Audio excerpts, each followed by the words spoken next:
So, the new Theatrhythm came out lately and I've been loving it. Probably too much. I have a problem. I will also never complete the star thingy because I'm not paying for PS Plus. But hey, according to the reviews, seems like everyone else likes it too. We all win. Finally, a long-awaited, strong follow-up to one of the best Final Fantasy spin-offs on the 3DS. Or so the marketing would have had you believe anyway, that the last game was over 10 years ago on the 3DS. Would you really believe that such a popular and well-received spin-off, seriously this game got like 80s on Metacritic, people love this crap, would disappear for that long? Of course not. Let's take a deeper look. Okay, so let's back up a bit and explain what Theatrhythm actually is as like a game. Based on the Final Fantasy series, it is a rhythm RPG where battles and overworld travel take the form of rhythm game levels charted to famous and popular songs from the Final Fantasy games. Your performance in the game determines the outcome of battles, and you get loot for unlocks and experience points to build your party to do better and get more loot, rinse and repeat. Circles scroll across the screen and you either press a button or swipe the analog stick depending on the note type. In field music levels, you also sometimes have to follow a line with the stick as it waves up and down. It's a very simple and very intuitive control scheme, and this accessibility and ease of understanding is a huge draw, attracting a lot of players that perhaps had never gotten into a rhythm game before but did like Final Fantasy. Now with that established, let's go over the release timeline real quick from the Western perspective. In 2012, Square Enix and Indie Zero make the first game for 3DS, a funny little game called Theatrhythm. People rather liked it. And yes, while we're at it, that is how you're supposed to pronounce it, it's a portmanteau of theatre and rhythm, that's why the menus are themed like a stage play. You're welcome. Then they made a sequel in 2014. Same name, but a subtitle was added, Curtain Call. People liked this one even more. It was one of the best reviewed games on the entire system. When people say, oh, I played that game on the 3DS, this is almost certainly the one they mean. It's essentially a strictly better version of the original. More content, improved engine, leaving the main function of the original release as something that will now confuse people trying to buy Curtain Call secondhand instead. This is definitely not the reason I own both. Then they did absolutely nothing for a decade until releasing Final Barline on the PlayStation 4 and Switch in 2023. Neat. Well, obviously not. In actuality, 2 years after Curtain Call's release, Theatrhythm was adapted for an arcade release in 2016 under the name Theatrhythm All-Star Carnival, only released in Japan. This game lasted for a cool 5 years in live service until having its online support ended in 2021, making the gap between it and Final Barline a mere 2 years instead. The timeline of this series starts to make a lot more sense when you consider this. So what actually was this game all about? What happened to the series over 5 years in the arcade that the West simply missed out on?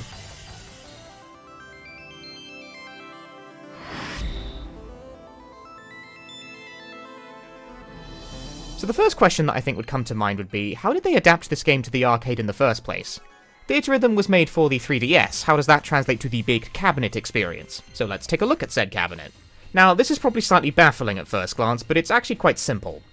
These two glow spheres here, they're just buttons, smack them and it does the normal notes, very simple, very straightforward.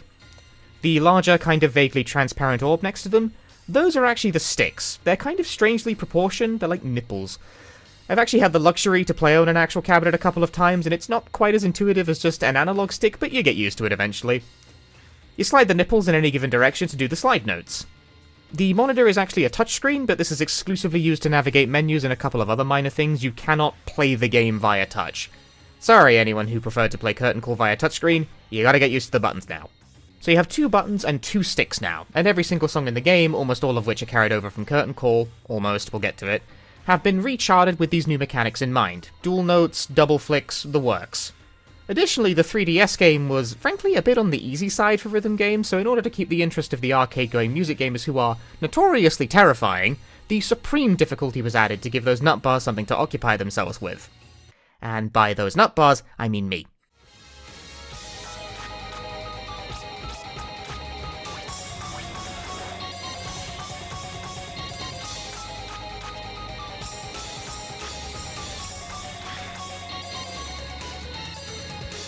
I like music games.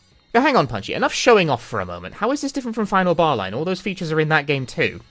Ah, yes, well. This is where it's expedient to address that a good chunk of the features that Arcade added to the franchise were translated over to Final Barline for the consoles. Final Barline could thus be thought of as the console port of All-Star Carnival, as it contains every single song that Arcade did and most of the mechanics. There are many differences, some more subtle than others, but if you've played Final Barline, you've mostly got the idea here. In fact, many of the charts from Arcade were transplanted more or less as is straight into Final Barline. But Final Barline wasn't really marketed like it was an arcade port, and Western marketing in particular basically acted like the arcade version never existed, which I always found kind of weird. Since, sure, it was never officially supported outside of Japan, but on the other hand, I would wager many of you watching this video did see this cabinet at some point in the wild if you're the kind of person who lives near a round 1. It's not, like, rare. Not common either, but, you know. Anyway, arcade does have many things unique to it compared to console, and that is what this video is about. I bring this up as a way of saying that if I don't talk about some element here, assume it's basically the same in Final Barline. So let's start delving into what's different, starting with party management. In Curtain Call and Final Barline, you select from a lineup of skills that a character learns and can swap them in and out more or less at will. In arcade, party management is massively streamlined, presumably because they don't want people hogging the cabinet going over their spreadsheet. A character will only have 2 active skills and 1 passive ability, and as they level up, these skills are replaced with better, versions automatically. You basically just need to pick your characters, there's no real individual customization. The types of characters will be familiar, however. You have your physical attackers, magic attackers, thieves for increasing the drop rate, healers, characters that mitigate incoming damage, etc, etc. Not every character is unlocked from the get-go though. Unlocking all of them here took me like dozens of hours. We'll get more into that later. Anyway, pick your characters and select a song, and similarly the songs need unlocking too in 2 different ways. Firstly, Supreme charts have to be unlocked by clearing the preceding ultimate difficulty with at least an A rank, or 700,000 points. Which, you know, not the most demanding boundary ever, I think, but it's like this for every single song. Individually. There is no threshold you can hit that will just unlock all of them, unlike Final Barline, where Supremes are just unlocked by default. Project Diva does this shit too, and I hate it there and I hate it here. We'll get to the other unlock system in a little bit. On picking your song, you can set your gameplay settings, but 2 settings that did not make it from arcade to console was the wider range of color palettes for notes and sound effects for your notes. The latter was cut completely, the former was reduced down to 2 palettes. A shame, because I'm quite partial to the pink and blue note colors here, very pastel. You can also set items that will be used during the song. On the right side of the screen, these are all just temporary stat boosters, they don't make a huge difference, but if you've got them, might as well use them. But on the left side here are the premium items, which do more impactful things like increase the item drop rate and increase your experience gain. How do you get the premium items? Microtransactions, baby! When you first log into the game, you are given the option to instead access the shop before heading to the song list, and here you can exchange credits for those items. Just straight up, you just trade money for these. It just consumes credits inserted into the cabinet and exchange logs the purchased item to your player data. Now, I'm playing this game at home with effectively total control, so I can use as much of them as I like, but yep, if you wanted a leg up on the unlocking and character leveling, you could just simply pay for it. Modern arcade games, folks. But wait, what's this about logging on? It's an arcade cabinet, right? Once again, this game operated in an online live service type environment via the Nessica system. If you've seen my previous video about the Left 4 Dead 2 arcade game, this will not be new to you, but I'm assuming you haven't, so let's go over this real quick. The shortest version is that you would tap into a card that belongs to only you, and the machine uses that to log into your player account to keep track of unlocks, character levels, and so on. Almost all arcade games in Japan nowadays use a service like this, and for Theatrhythm in particular, they made these delightful little keychains that actually had Nessica chips inside of them, so you could simply scan your keychain and log into the game. Cute and functional. Very chic. Now, back when I was covering Left 4 Dead Arcade, the game's online functionality had been shut down for years, meaning I had to divine a lot of the operation from written accounts and sources like the player-ran wiki. All-Star Carnival has also been shut down for years, but this situation is different in that thanks to clever modding types, pretty much all of the substantive online functionality can still be demonstrated. Not all of it, there's still no actual server live for this game, but way more of it than I usually have access to at these sorts of things. This probably raises the question of how I'm playing this game at all, and well, again, much like the Left 4 Dead arcade game, Theatrhythm All-Star Carnival is simply a PC application. Almost all Japanese arcade games these days are like that, the days of bespoke hardware being long behind us. If you have the game and you know what you're doing, you can figure it out. In fact, poking around the files reveals Theatrhythm Arcade is actually made in Unity, which means it's bad and nobody should play it. Actually starting a song and playing the game, it's good old Theatrhythm. Your party moves around in the background and fights automatically according to your performance in the music game. But in arcade, you're also randomly joined by other people playing online at that time. Or at least you would be. This is basically the only feature I don't have access to, but in the game's offline state it fills in these players with NPC parties with a roster of default names instead, which is basically unnoticeable as a substitute. It's not like this game is like a social experience, really. The only way you could interact with another player during gameplay is these chat phrases that appear at the bottom of the screen at the start and end of a song. But these are like styled to be in tune with the character you've currently selected as your party lead, so good luck actually having a conversation with another player with your 5 cloud quotes while they only respond with their 5 lightning quotes or something. I'll also note the complete absence of any kind of game over condition in Theatrhythm Arcade. Like, yes, you may notice there's still a life bar in the bottom right corner of the screen, but the only thing that happens when you bottom out in this game is you simply lose a portion of your accumulated rhythmia, or rizupo, short for rhythm points, presumably, as they have always been called in Japanese. Rhythmia is actually an invention of the localization. And then you pop right back up, none the worse for wear. This isn't really a significant punishment because rhythmia doesn't unlock anything like it does in the 3DS games, it's simply a number that accumulates that generally indicates how long you've been playing the video game for. As you fight your way through enemies, you can receive random drops of 3 varieties. These are either one of the one-use stat boost items, crystal shards of various colours, or sound medals, and the latter two control the game's main unlocking system. If you collect a complete set of either light or dark crystals, that unlocks a character at the end of your credit. Light crystals unlocks characters designated as heroes, while the dark crystals unlock villains. Pretty straightforward. Sound medals, meanwhile, unlock songs with varying costs. I never really divined any logic to the song costs. They cost anywhere from 1 to 10, with the only real constant being that songs designated as long versions tended to cost more, but the pricing is kind of arbitrary across the board. Now, there's a lot to unlock here. Probably about a third of the song list and about half of the character roster is not available by default. If you've played Final Barline, you might be thinking, well, that's pretty normal, it also takes a while to unlock everything in that game too. And true, it does, but in that game it's a 1-to-1 ratio. Play a song, you unlock the song. In arcade, I would say about 2/3 of the locked songs require 5 medals at least, and you probably average slightly less than 1 medal per song. Sometimes you get none. I can't stress this enough, but if you want to unlock everything arcade, you're looking at easily like well over 100 hours and probably a good 1,000 or so song plays, and this is assuming that you've built a team that is specifically improving your drop luck, because this unlock system is your incentive to engage with the party building system to do all of that. Probably the most significant amount of time spent on this video was just unlocking everything. And yet, despite this, popular opinion of the game, according to its own Japanese wiki at least, is that unlocking songs is relatively lenient compared to other arcade games of the era, since they often ran promotional events that would just give you like 20 or 30 sound medals for logging in that day. And yeah, having played other arcade games, I believe them. These games are time-consuming as hell, man. But okay, the lifeblood of the game is the music, and what made it into arcade was almost everything from the 3DS games except the EMS levels. EMS levels were any stage that played a video in the background. The entire game mode type is completely gone in arcade, which means you can't play 1000 words, which I think is a crime, personally. A handful of very select songs also just missed the cut for reasons I could not possibly fathom, like Harvest from Final Fantasy V is just not here. Don't know why, couldn't tell you why. Felt worth mentioning though. One pretty noteworthy piece of Theatrhythm content that did not make it to arcade, however, is literally anything from Theatrhythm Dragon Quest. Oh, what's this? Surprise, idiot, this video is now covering multiple games. When I described the series timeline, I did so based on what released in the West, but there was actually a third 3DS game based on the Dragon Quest series, released exclusively in Japan in 2015, about a year after Curtain Call. Thus we shall now commence a mini-review of Theatrhythm Dragon Quest.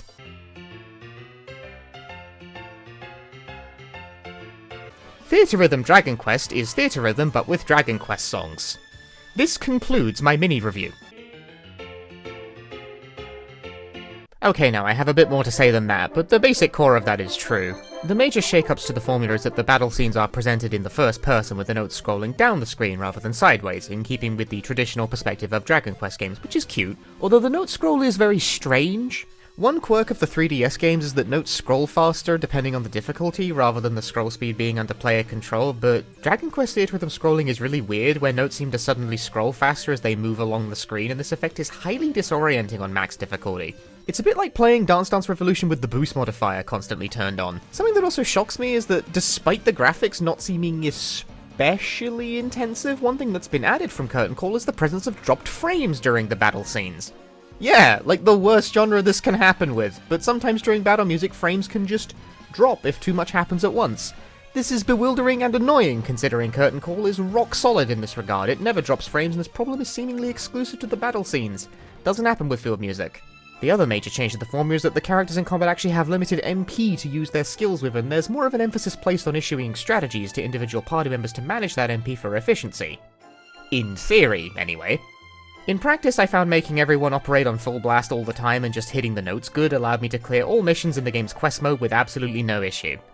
I know I am, to be just oh so modest for a moment, pretty above average at rhythm games, but in Final Barline's quest mode I was often made to think about party composition quite a bit. That game does a significantly better job of making that element more important. As is, Dragon Quest Theatrhythm has a deluge of mechanics, party tactics, equipable accessories, class changes, weapon types, items, stat boosting, card collecting, and so on, that I never needed to pay any attention to at all to make progress and complete quests. As a note for the non-Japanese speakers watching this video, this has the bizarre effect of making the game both very dense without any language knowledge, but also very easy to play anyway. It will bombard you with RPG terminology for days, but simply press on and play songs and level up and you'll do fine. You really don't need to look at anything. Just smile and tap through your problems. Everything is fine. You're doing fine. Isn't this nice? Just you, the circles, the tapping. Wait, what was I talking about again? Right, yes, obviously we also have Dragon Quest songs instead, which does immediately run into the realization that there's just not that many songs in this game. Dragon Quest Theatrhythm covers only, at the time, the 10 mainline Dragon Quest games. 11 was not out yet. Of which 4 are Famicom games, and I'm not here to diss the musical stylings of the console, but Famicom games don't got a lot of songs, man. A lot of memory in those things. So it's overall a pretty thin package, featuring a scant 65 songs compared to Curtain Call's massive 221, both without DLC. DLC was released for both, that adds a little extra here and there, but it's still a pretty thin game overall. You can tell they were kinda desperate to stretch the content, because after you complete the main campaign mode by just playing the entire song list, it just opens up an entire second campaign mode that's just play all the songs again, but now the enemy levels are slightly higher. It's very funny. Also, anecdotally, opinion time, and I might be committing an act of JRPG sacrilege to suggest this, but every single song in the game, and indeed every single song used in a Dragon Quest game in general, is composed by the same person. One Koichi Sugiyama, and his work is... I don't know, man, this might be my Westerner shining through. I didn't grow up with Dragon Quest. In fact, the only Dragon Quest I've ever finished was, the SNES remake of the first one, and that's a pretty bare-bones ass game, not gonna lie. I don't hate the music, and I would even say a couple are genuinely quite pleasant, like Heavenly Fight from Dragon Quest III, but I will say that overall I find the music very samey, and there's not a lot of standouts. The Final Fantasy counterpart just has more variety as well, not just because there's more games to pull from, but because various games have different composers, and it pulls from the rich library of spin-offs that Final Fantasy has for even more musical variety. Dragon Quest has none of that. In fact, no spin-offs are represented at all here, which I found extremely weird until I found out that apparently all Dragon Quest spin-offs just primarily reuse music from the main games due to some rights entanglement, where Dragon Quest games can only use Sugiyama's music. And he very rarely felt like composing new songs, but surely there's gotta be a couple they could have dug out of the couch cushion somewhere. I didn't feel like comprehensively going over every spin-off soundtrack of songs I mostly don't care for to check that. Someone who knows Dragon Quest better than me, please yell at me in the comments about how wrong I am. Sincerely. I do kind of want to know what the hell is going on with that franchise, but I also don't feel like spending 400 hours of my life playing through a series of extremely long JRPGs to gain an intimate familiarity with it all. So overall, I would say Dragon Quest Theatrhythm is a game born from a bad concept and obvious licensing restrictions, but it's ultimately still at least decent because Theatrhythm is good, and Indie Zero are competent rhythm game developers who executed a bad idea with skill. And there are some nice improvements, like slide note handling seems slightly more robust and less prone to random misfiring in Dragon Quest compared to Curtain Call. Hard to explain and anecdotal, but that's how I felt while playing it. I still largely prefer this game to, say, any of the Persona dancing games, which are great concepts with extremely bad execution, so you could definitely still do worse. Still, I'm torn none of this stuff made it over to the arcade game or any future console installments of Theatrhythm, just for the complete package. Speaking of, let's get back to the arcades, shall we? Alright, back on the cabinet, let's talk some mechanical chop. By and large, arcade plays very similarly to Final Barline, with its 2 buttons and 2 stick-based patterns, but I'm going to note a handful of really petty input handling differences that don't really matter, but I notice them and I have to inflict them on the nearest human being, or I will explode. Firstly, unlike Final Barline, notes will not be processed out of order. What I mean by that is that in Final Barline, if you accidentally goof a sequence of alternating flicks and presses, you'll get a string of goods, but you'll still hit the notes because the game will accept inputs for notes in the wrong order. Arcade will not. This does not necessarily make the game easier or harder, but it is generally more punishing if you do something like input a sequence backwards, because instead of getting a goofy string of bad accuracy, you just get a bunch of misses instead. Furthermore, when hold notes start overlapping each other on more difficult songs, Arcade doesn't care which button you release at the end of a hold as long as you release a button. It doesn't care which one you started the hold with. Final Barline absolutely does care which button you started the hold with. If you release the wrong button during complicated overlaps, you'll drop the note instead and look very silly. And finally, for petty observation, slide triggers are a lot more sensitive on this version, and it is in fact possible to do things like roll the stick along the outside to trigger directions as if you're doing a Hadouken input in Street Fighter or something. This is clearly the intended design of a lot of charts being to roll a stick in a quarter, half, or even full circle motion to hit certain things. But it's kind of awkward since every individual direction still has to be hit within the 3-frame rainbow critical window, and it's not really very physically discrete, so it feels kinda loose and awkward. And the sensitivity of it makes it prone to misfiring, which is frustrating. I'm not a huge fan. And seemingly the developers agreed, because this behavior was massively adjusted in Final Barline. Rolling the stick still kinda works, but it's a lot stiffer, and you're generally better served by returning the stick to neutral between your inputs, and most quick quarter-half circle inputs were just completely removed or replaced from Final Barline's versions of songs, presumably due to them being, frankly, kind of annoying. Another culprit for a lot of individual chart changes are these orange notes whizzing by right now. These are slide holds, a mechanic that was completely removed from the game after Arcade. They entail having to hold down a given direction on the stick, usually while doing something else, and their presence in the more difficult songs definitely ratchets up the complexity significantly.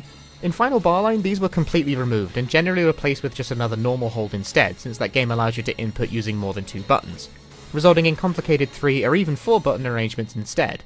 On paper, this sounds like a good equivalence, but in practice I find the presence of slide holds makes Arcade a significantly more difficult game whenever they're present. It's just odd new muscle memory you need to learn, but I really liked it as a mechanic. It adds a lot to the charts where it's present, and I'm not completely sure why it was removed. I think it was for the aforementioned changes to slide note sensitivity. Maybe they just stopped feeling good when they made it difficult to just slide the stick from one direction to the other and have it count, because that's easily the most natural way of dealing with transitions between slide holds, but that's only a guess. We have no way of knowing for sure. Also of note, slide holds weren't even in the game at launch, having been bundled in with new songs added to the game post an update in 2018, according to the Japanese wiki, 2 years after the game had been released in the arcades. So not every song has them, not even most of them, because as you might expect, this game was updated over time with new song and character additions. The bulk of the song additions were focused on what were, at the time, the contemporary Final Fantasy games, so 15, the expansions of FF14 being released at the time, that means Heaven's Ward and Stormblood. Sorry, Final Fantasy XIV players, content updates for this game ended before Shadowbringers came out. Dissidia, because it and Theatrhythm were operating concurrently in the arcade at the time and have the same developer, so the opportunity was very frequently taken to cross the two over for promotional reasons. And, weirdly enough, the mobile games Mobius and Record Keeper. This is especially funny because both of those song folders made it over to Final Barline in their entirety despite the fact Mobius was shut down before that game even came out. Mobile games, dude. I do like the Mobius songs though, so I'm not complaining. Staying on the topic of the minor gameplay alterations, there are many songs that had their patterns change from arcade to console, and these can be separated into 3 broad categories. The first type, slide holds simply change to regular holds. These are essentially just straight ports with the slide holds removed since they don't exist in console. This is most charts in the game, most of them were not substantially altered. The second type is minor tweaks. I mentioned this earlier, but some charts were not entirely changed, but definitely had patterns altered, either in terms of presentation or execution. Extreme examples is that completely deranged shit, like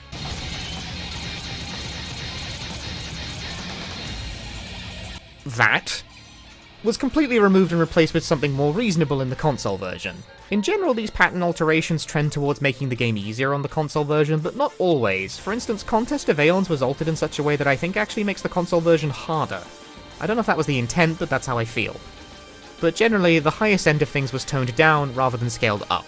Think Big Bridge Arrange in Final Barline is unreasonably difficult? Well, have fun, it used to be harder in the arcade. And the final type, just completely different charts.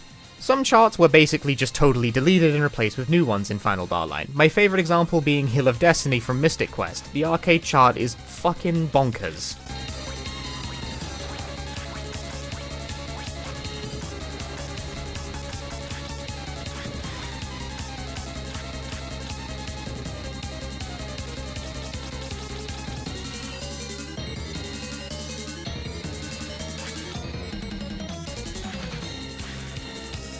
Like, dude, what? Once again, the general trend here with replaced charts is them being made into something generally easier and usually less quirky. I can only assume the team was not necessarily happy with how gimmicky some of these can be. I don't know. I don't actually tend to think there was much wrong with the patterns that got replaced, but who knows, maybe it's a user feedback thing. I also don't have a complete list of the patterns that got altered, there's hundreds of them, it would be literally a full-time job to compile all of them. But these altered patterns are one of the things that makes arcade still worth playing for the superfan, even if you're a seasoned player who spent hundreds of hours with Final Barline. You get a fresh take on songs you've played many times, you know? It's nice. But if you were a seasoned arcade player at the time, how could you demonstrate that graphically and exert dominance over your fellow button pushers? The Lux Crystal battle, of course. What would a modern arcade game be without silly events to spur people to play even more? Lux Crystal battles were essentially splatfests, funny enough. Players were separated into 2 teams based on their answer to some sort of trivial but nevertheless extremely divisive question like, which is better, Blitzball or Triple Triad? Blitzball, obviously. These teams would then compete for control of this crystal board, by spending the rhythmia they accumulated in a play session either attacking enemy crystals to capture them or healing their own. Essentially, it was just a contest of which side could play more of the video game, since Rhythmia is based almost purely on how much you play. But one fun wrinkle was that it was linked to the particular arcade you played the game at. Every arcade had their own crystal board, so it was a local contest as well as a global one, which is kind of charming. I imagine it probably spurred some social interaction among notoriously reclusive music gamers. There were prizes for winning the local contest, as well as prizes for the team that scored the most victories overall, like character and song unlocks. One funny tidbit is that according to this note on the English wiki, Lux battles used to work anywhere in the world, but they actually patched the game at some point to block anyone playing the game outside Japan from participating, which is remarkably petty. Like, why you gotta be like that, man? We're just trying to have a good time here. This event eventually ceased to regularly operate in 2019, and no equivalent function was included in Final Barline. Another thing that arcade has that did not make the jump to console in any capacity is the medley tracks, and there's quite a lot of them. These can be thought of as akin to the course mode in many other rhythm games. They're a small segment of 5 songs tied together with a theme, usually just being from the same game or all being boss music or something. Played in a row, as a test of your overall consistency and to play many different songs at once.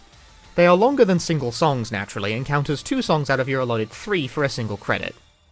Unfortunately, the implementation is a bit basic. They're not bespoke charts, simply segments of existing full songs, and the songs do not flow seamlessly into one another.